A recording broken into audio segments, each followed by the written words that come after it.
Thank you so much for this. I absolutely was enthralled by this. Jono, was this something that was percolating in your brain for the last few decades? You thought, I got to tell this guy's story. It's insane. I mean, it's been my dinner party story for 20 plus years. Yeah, for sure. It's like a first date story. It's everything. So I always knew that when the time came that I was going to make my first feature, the likely story in my life was the Brandon story. So yeah, here it is, everyone. I hope you like it. Like it. I loved it. And especially just so creative with the animation. It's brilliant. Honestly, kudos to you. And Alan, so different from what we've seen you do. I mean, you're taking this guy's voice, you're lip syncing it absolutely perfectly, no surprise. What kind of challenge was that for you? It was a lot because it was a lot of it was a lot of challenge because I felt that I understood lip syncing. I'd done that before, but I'd only ever lip synced myself. Okay. And so then to lip sync someone else, but also to embody their whole figure and spirit as well. It was, I don't know, it was just, I can't quite put it into words, but it was like nothing I've ever done. You don't expect to have to lip sync an entire leading role in a film. Right. But it was also one that I knew quite a lot about as well, personally. You know, I was aware of the story when it broke in the 90s, and then I was going to actually play him in a film. Right. I was going to direct and be him in a film, which is also part of this film story. So it was a lot.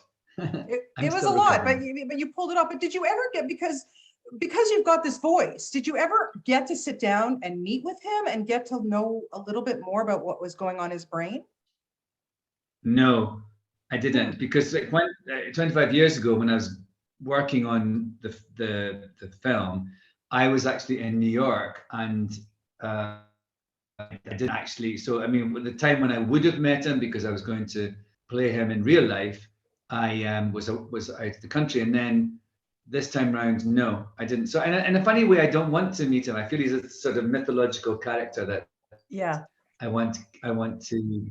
feel I've resolved my Brandon Lee story now. Yeah.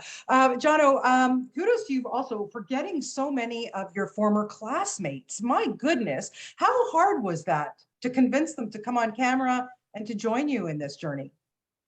Some of them were more keen than others. Some of them could not remember me at all. I wasn't the most dynamic classmate. I wasn't even from the town where the film is set. The town of Bearsden is kind of a character in the film itself, and I was from the other side of the tracks. Yeah. So as a documentary maker, that kind of put me in a good position because I was very much outside events. I wasn't a friend of Brandon. I wasn't going to the parties, all of that. So all of it kind of came as news to me. And as I found my way through the process of putting this story together, I kind of discovered things along the way that the people watching the film will discover with me. Yeah, there's some moments in the film, especially the scene with the play, when you sat down with her and watched that. No spoilers, but yeah. No spoilers, but wow. I still have goosebumps thinking about that. Like, as a mom, that creeped me out big time. Yeah. I mean, right. What can you say, right? Okay.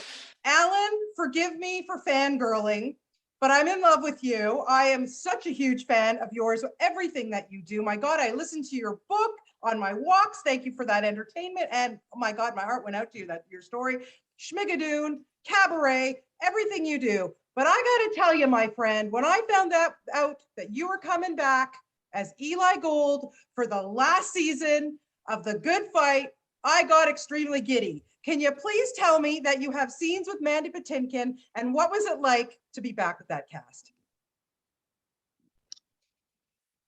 I do not have scenes with Mandy Patinkin. I'm sorry to disappoint you. Yes, life goes on though, and it was really lovely to be back. Actually, you know, it was in the same studios that we'd shot The Good Wife, and a lot of the same crew, and you know, my daughter Sarah was there, and that was really lovely to. I love her. Yes. And Christine Baranski, you know, a lot. It was just love. It was a lovely thing to kind of go back, but also to be very different. And also, I didn't know when I did it that it was going to be the last season. And so I'm really, really glad that I did, because it is the last season. It ends in at such a high point and such a. Anyway, I won't spoiler alert, but I did 2 episodes, and they are explosive. Let me just do that. I love it. I love that series so much. I look forward to that. Guys, thank you so much for your time today. I really appreciate it. And people, sit through the end credits of this film. It was seriously my favorite. That animation, Jono, kudos. Well done. It's just so fantastic.